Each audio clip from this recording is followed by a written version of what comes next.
Ready for a little story, kiddies? Let's do this. Once upon a time, there was a handsome prince, beloved by an entire nation and destined for greatness, until he married a wicked, wicked black woman who made him give up his family, his birthright, and his kingdom. Is that the narrative we're going with? Is that what we're doing out in these streets? Is that what we're doing out in the streets, love? We're blaming Meghan for everything? Really? Really? Really? Okay, let's do this.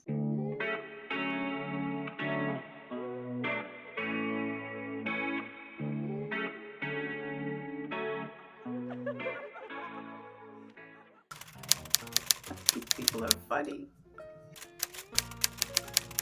Who would exaggerate that? I mean, like, who would even lie about? Okay, hold on, there's another one. Oh, they want him back home. They want Harry back home.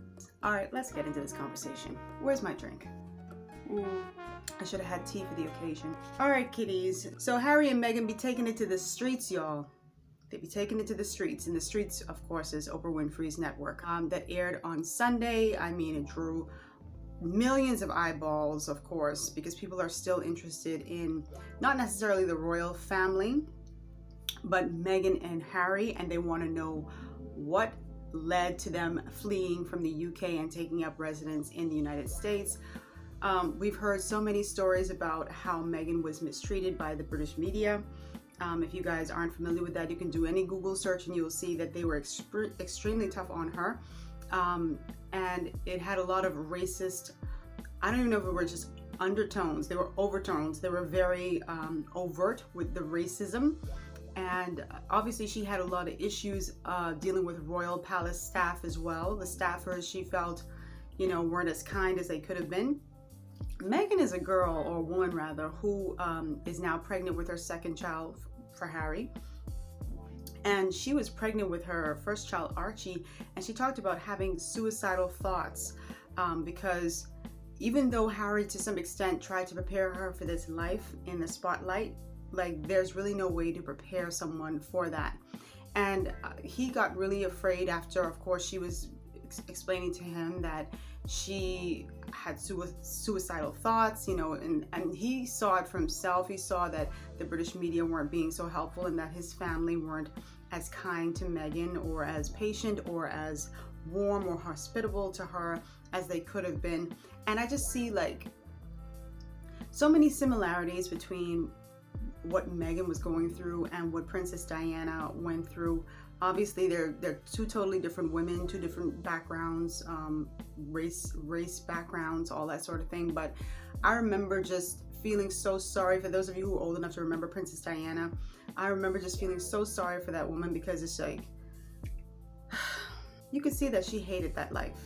I think she loved doing her charity work and she loved being out there with people, but I think she absolutely despised living in that palace and having to follow their rules and have the stiff upper lip and can't live.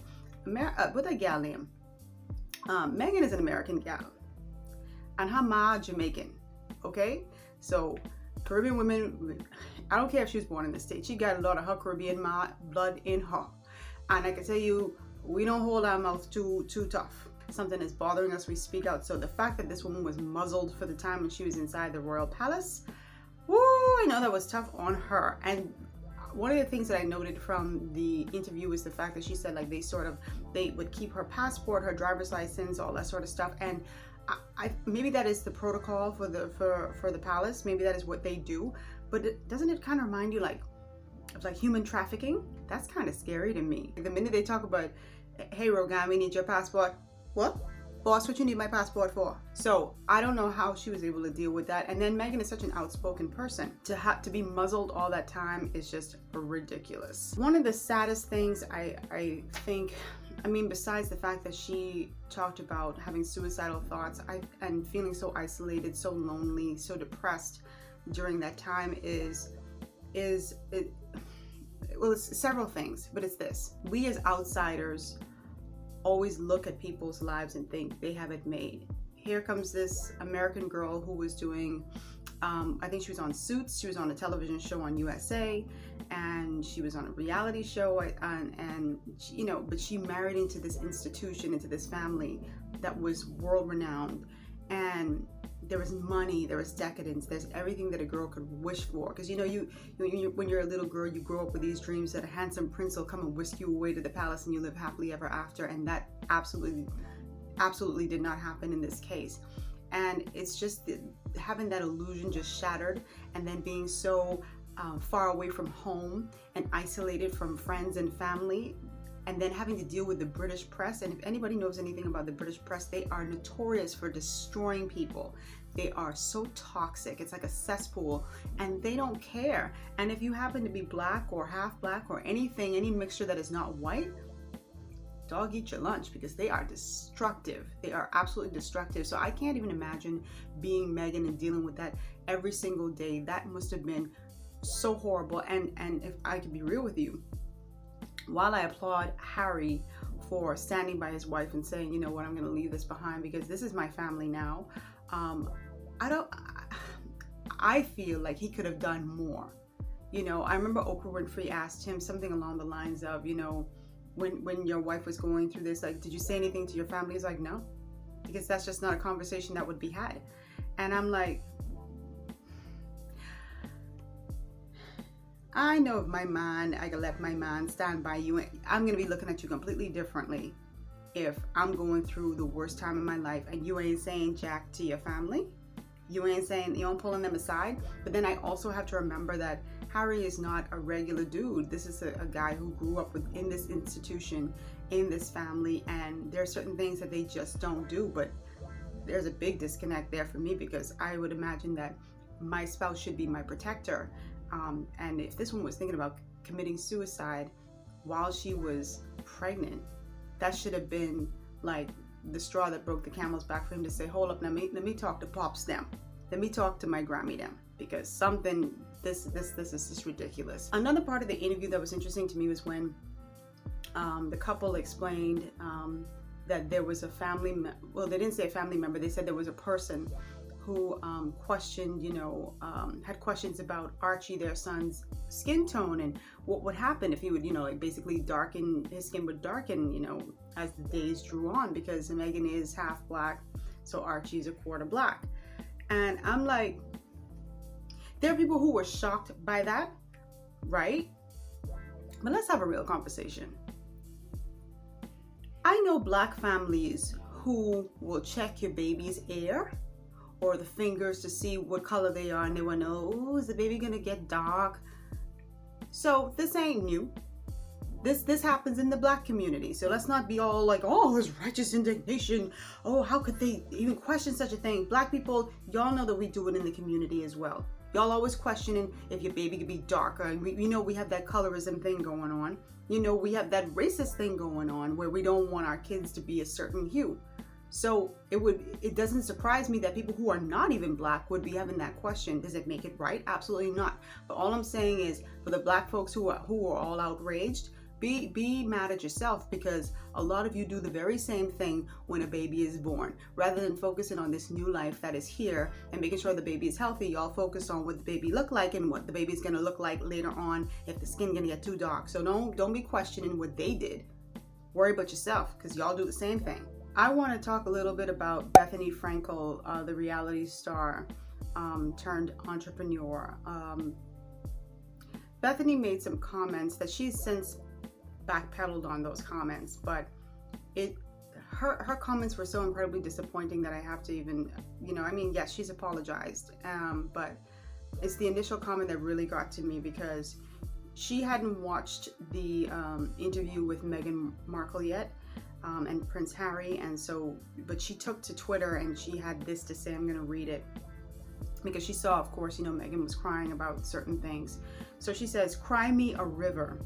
The plight of being a game show host, fairly unknown actress, to suffering in a palace with tiaras and 7-figure weddings for 2 whole years, to being a household name with Oprah on speed dial, fetching $7 million for interviews, hundreds of millions in media deals." And that's what she said. on Twitter, and she said, I 100 give Harry a break. This isn't the way to generate less press and cannot be filed under the guise of wanting privacy to prevent a repeat of previous events. Oh, you give Harry a break, huh? This is so typical of some white people, not all. This is so typical of some white people. You give Harry a break. This reminds me, and this is off topic, but I have to say it reminds me, just reading that, it reminds me of the Super Bowl scandal, Nipplegate, with Justin Timberlake and Janet Jackson when he pulled off that piece. I don't know if you guys remember when he pulled off that piece off of her boob and it exposed her areola.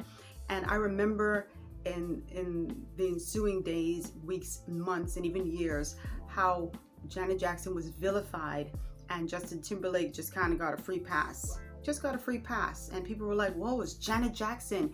And I felt like in the moment, you know, he kind of left her out to dry to some extent. Now, he did speak up and say, you know, this is typical of how, you know, women, how difficult women have it, and especially women of color. And that is incredibly true. But the media, everybody was just focused on Janet and basically gave him a bye, gave him a pass. And I see it here again with Bethenny, but I 100 give Harry a break. You give Harry a break. Harry was born into this. He's accustomed to this. He knows this. This is his blood family. It's not Meghan's family. Some of us can't even deal with our in-laws. What the hell are you talking about? Some people hate their in-laws and they don't have to deal with them, let alone live with them and have to follow their rules every single day. But you give Harry a break? And then you're going to talk about the plight of being a game show host, a fairly unknown actress. Bethenny, girl, nobody knew who you were until you got on that Real Housewives to-do-ment. Yes, I said to-do-ment. Nobody knew who you were. Now I respect Bethenny's hustle because I think she's incredibly clever. I think she's bright. I think she's smart as a business person. But I wasn't feeling this comment. And of course it came before she even watched the damn interview. But you can't just assume again that because somebody has money, access, privilege, to live in a palace or anything like that, like their life is just so perfect. And what are you crying about? Oh, poor little rich girl, what are you crying about? And by the way, if y'all watch Housewives, y'all know Bethenny always crying about something. So should we not feel sorry for you? You know, that woman was not accustomed to that kind of life. And when you're already dealing with the pressures of living in a palace, and then you have to, it's compounded by people's racism, their hatred for you, the vitriol every single day, and not just towards you, but towards your child. Like, even if you could take it, the minute someone says something about your kid, and I don't even have children, and I can tell you, when I have children, you say something about my child, like coming through the screen. So I could totally understand where a homegirl named how Meghan felt. I could totally understand how Meghan felt. But you give Harry a pass, a break. Girl, give me a break.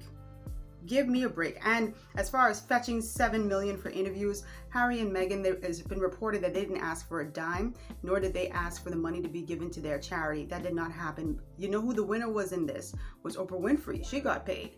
But it wasn't Harry and Meghan, and I'm glad they didn't take the money, because had they taken that money or asked for it to be donated to their charity, even though that would have been a noble cause, people would have been like, oh, they just did it for the money. I think they've been silenced for such a long time.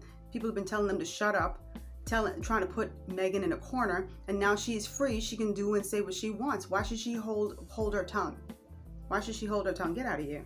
People were roasting Bethenny online because they were not having it. And usually I'm not interested in the bullying scene. I'm not interested in that. But I think there were some comments that were just really straight up. So someone said, not a white housewife, comparing her struggle to Meghan's.